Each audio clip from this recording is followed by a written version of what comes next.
with some Colonna after another training with Grzegorz Soszyński. Tell me the difference between the day one, you and him as a trainer, and today. Well, I want to tell you, I go back with Gregory probably about 5-6 years. You know, I started Gregory at Windy City when I used to train him over there when he first came from Poland, and me and him kind of connected together. That's what makes a good relationship with a boxer, when you can connect, when you know what the guy's thinking and what he's feeling, and he can relate himself to me.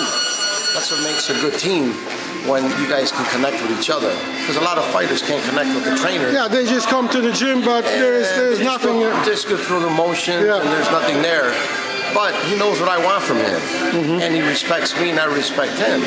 And we have a hell of a good relationship. You know, he's a hard worker, and he's the type of fighter that wants to learn. You know, and the more you give him, the more he dishes out. So I love working with a guy like that, that's willing to work hard and willing to give you that little extra. And that's what Gregory does. He always gives you a little extra.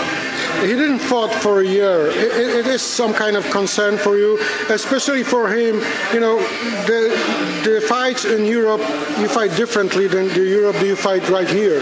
So any concerns you have, or you kind of, you know, there's always that concern when a fighter is inactive for such a long time, you know.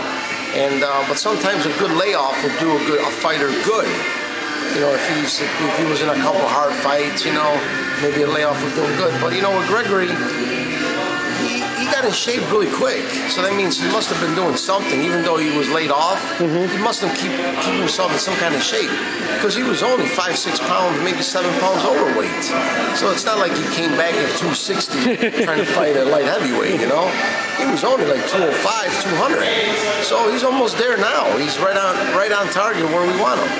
He's been getting a lot of sparring, so he's been coming along really good. He's gonna fight with Rayco Saunders, a guy who loves to fight, who is a tough guy with a good character. How do you see this fight going? I mean, obviously you are in Greg's corner, but you know, the Saunders is a very crafty, very experienced fighter, and that's one thing I won't do is take this Saunders lightly, because I know he comes to fight, and he's been in there with some very talented fighters. In fact, I've had a fighter that fought him, so I know what we're getting into. Who are you talking about? I'm talking about Cedric Agnew. Yeah. You know, we fought him in a 10-round fight, and it wasn't an easy fight. So we're just looking for another development from Greg, but he's on the right track to be ready for the March fight. You know, he's right on target. He's right where I want him. He's been working hard, very focused, and he takes this very serious. You know, he just doesn't train here.